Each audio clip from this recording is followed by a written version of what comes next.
काशी नगर गाँव में सभी लोग एक दिन उत्सुकता से सरपंच जी के घर जा रहे थे।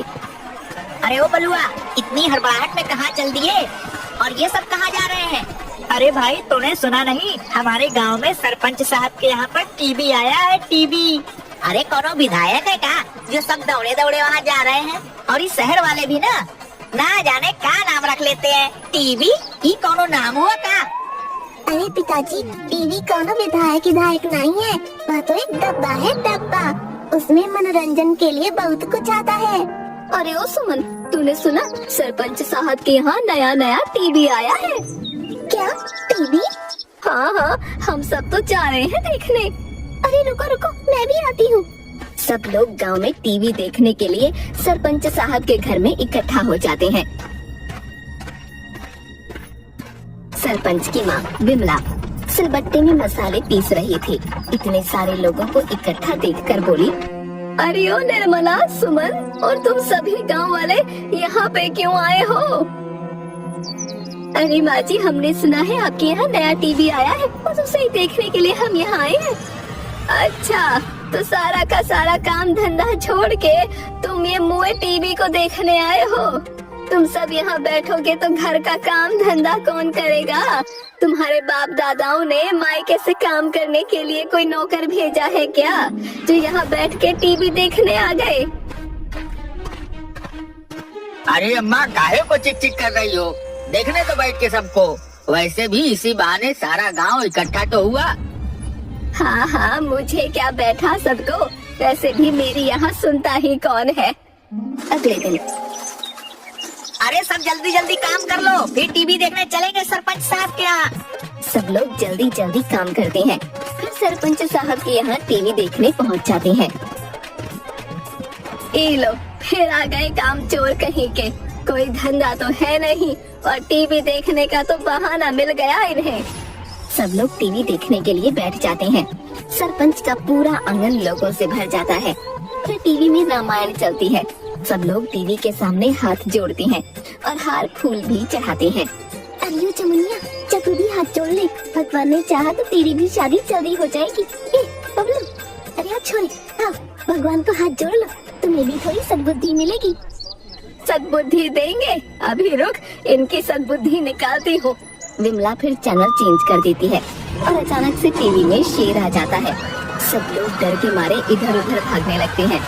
भागो भागो, शेर शेर शेर! अरे यह शेर अगर टीवी से बाहर आ गया तो हम सबको खा जाएगा। अरे अम्मा, अब क्या करोगी? हम सब तो यहाँ से भाग जाएंगे, पर तू क्या करेगी? और ये शेर सबसे पहले तुझे खाएगा। चुप बुड़बक कहेगी। अरे रुको, बैठो सब यहीं। ये टीवी के बाहर नहीं आ सकता, ये तो इसके अंदर रहेगा। फिर सब शांत होकर बैठ जाते हैं। थोड़ी देर बाद,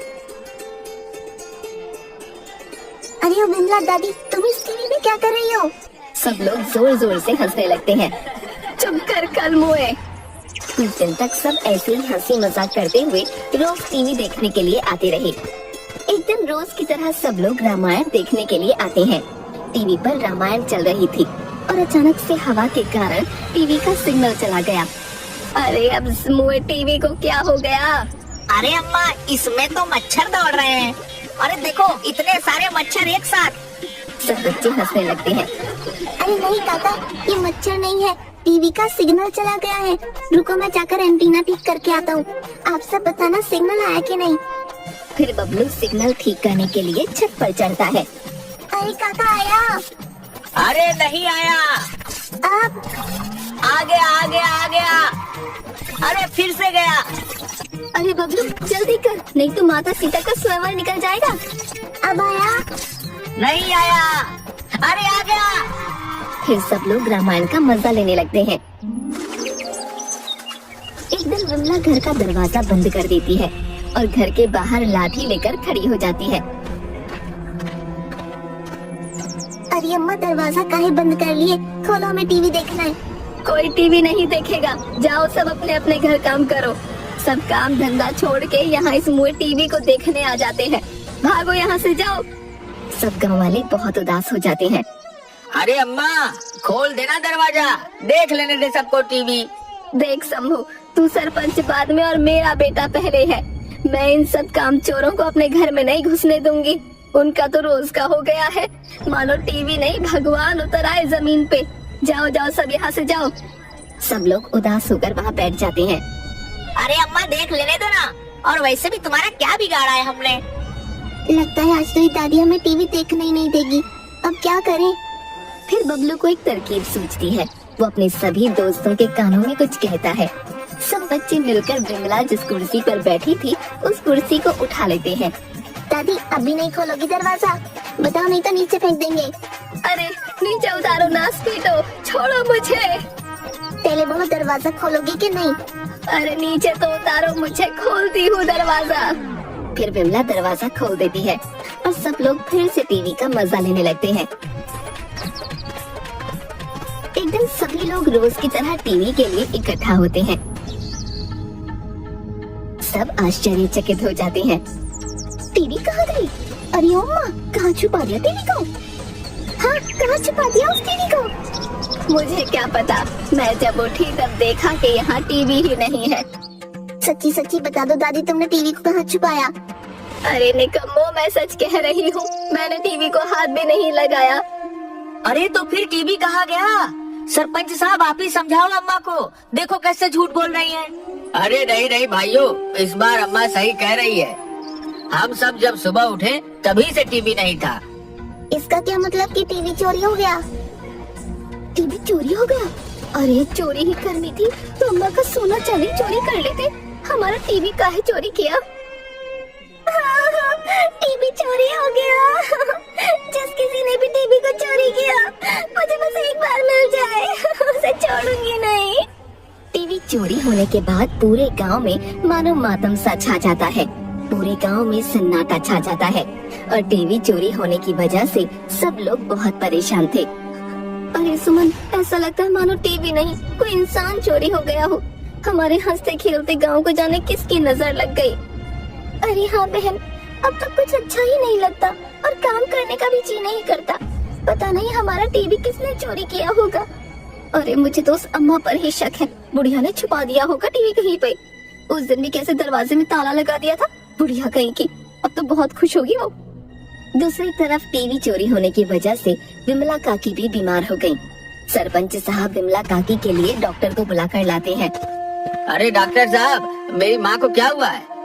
कुछ दिनों से बहुत उदास सी रहती है और ठीक से कुछ खाती पीती भी नहीं है।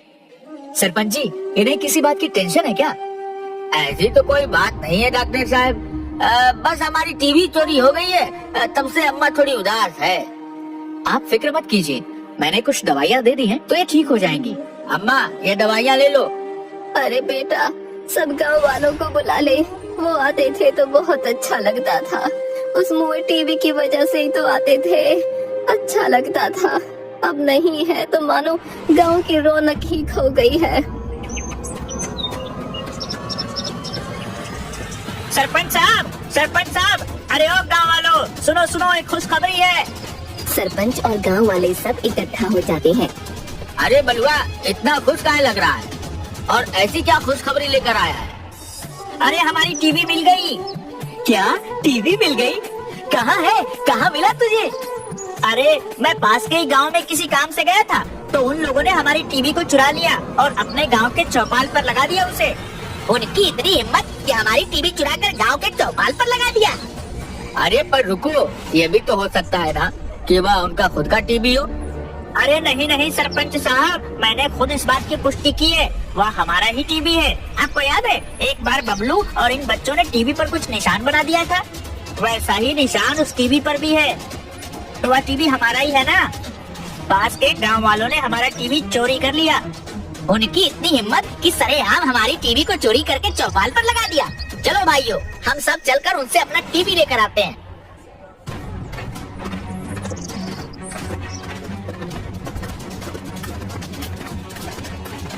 गांव के सभी लोग डंडा लेकर पास के गांव में पहुंचते हैं। अरे भाइयों, क्या हुआ? तुम सभी लोग इतने गुस्से में क्यों हो? अरे भाई, एक तो हमारी टीवी चोरी कर लिया और ऊपर से बोलते हो कि हम गुस्सा क्यों है? अरे हमने कोई टीवी चोरी नहीं किया है, यह तो हमारे गांव का टीवी है। ये देखो, हमारे गांव के बच्चों ने इस पर निशान बनाया था। यह टीवी हमारे ही गांव का है, हमें वापस चाहिए। अरे नहीं नहीं भाइयों, ये टीवी हमारे गांव का है। आपको कोई गलत फहमी हुई है। इससे सरपंच साहब खुद लेकर आए थे, तो भला सरपंच साहब भला चोरी क्यों करेंगे? वह सब हमें नहीं पता, पर यह हमारे ही गांव का टीवी है। और सरपंच साहब बताओ, कहाँ से लेकर आए आप इस टीवी को? हाँ हाँ, दिखाओ हमें इसके बिल और दुकान का पता। हमारे सरपंच साहब तो सब लेकर आए थे। सुरेश दिखाओ हमें इस टीवी का सबूत, कहाँ चलाया इसे तुम? अरे भाई ये क्या बात हुई? और भला मैं क्यों तुम्हारे गांव का टीवी चोरी करने आऊंगा? हाँ हाँ सरपंच साहब, क्या कोई पैसों की कमी है क्या? जाओ यहाँ से, तुम्हें कोई गलत फहमी हुई होगी। जाओ भागो यहाँ से।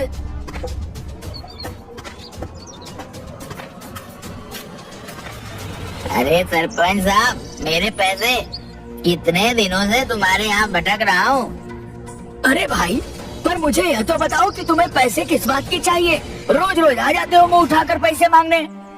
अरे याद करो, तुमने मुझे ये टीवी चुराने के लिए कहा था और कहा था कि अगर मैं ये टीवी चुरा लूंगा तो तुम मुझे 1 हफ्ते की शराब के पैसे दोगे, पर अभी तक तो 1 रुपया भी नहीं दिया।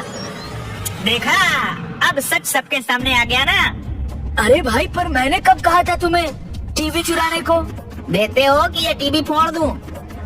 और फिर बेवड़ा अपनी लाठी से टीवी पर वार करने ही वाला था कि तभी काशी नगर के लोग और पास के गांव के लोग उस बेवड़े के हाथ से लाठी छुड़ाते हैं। अरे भाई, यह टीवी हमारा है और ये सरपंच झूठ बोल रहा है। अगर यह बेवड़ा नहीं आता तो तुम में से कोई भी हमारी बात कभी नहीं मानता। भाइयों, मारो इसे। और सब सरपंच को मारने के लिए अपनी अपनी लाठी उठा लेते हैं। तभी पास के गांव के सरपंच की पत्नी आ जाती है। अरे अरे भाइयों, रुको रुको, मेरे पति को मत मारो। अरे भाभी जी, हटो सामने से। तुम्हारे पति ने काम ही ऐसा किया है, ऐसे कैसे छोड़ दे इन्हें? इसने हमारे गांव की रौनक छीन ली। इसी की वजह से हमारी बूढ़ी अम्मा बीमार है और तुम कहती हो इसे छोड़ दें? अरे भाइयों, मैं तुम्हारे सामने हाथ जोड़ती हूँ, मैं इनकी तरफ से माफी मांगती हूँ। वो बात कुछ ऐसी है कि इन्हें भूलने की बीमारी है, इन्हें याद ही नहीं रहता कि ये क्या कर रहे हैं। अरे ओ देवी जी, कौन सा पति? किसका पति? कौन हो तुम? और मेरी तरफदारी क्यों कर रही हो? और वैसे भी मैंने किसी का टीवी नहीं चुराया है। हटो यहाँ से। हे भगवान, तुम चलो घर, तुम्हें बताती हूँ मैं। अब तो आप सबको यकीन हो गया ना? सब लोग जोर जोर से हंसने लगते हैं। बलुआ मंगलू, ले चलो अपनी टीवी को। हाँ हाँ भाइयों, हमें माफ कर दो। सरपंच जी की भूलने की बीमारी की वजह से आप सबको बहुत तकलीफ हुई। अरे पर भाई, अब मेरे पैसे कौन देगा? अरे भाई ये लो,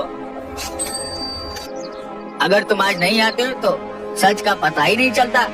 फिर काशी नगर वाले अपना टीवी वापस लेकर आ जाते हैं और गांव ले जाकर टीवी की पूजा करके फिर से टीवी को उसकी जगह पर रख देते हैं। काशी नगर की रौनक फिर से वापस आ जाती है।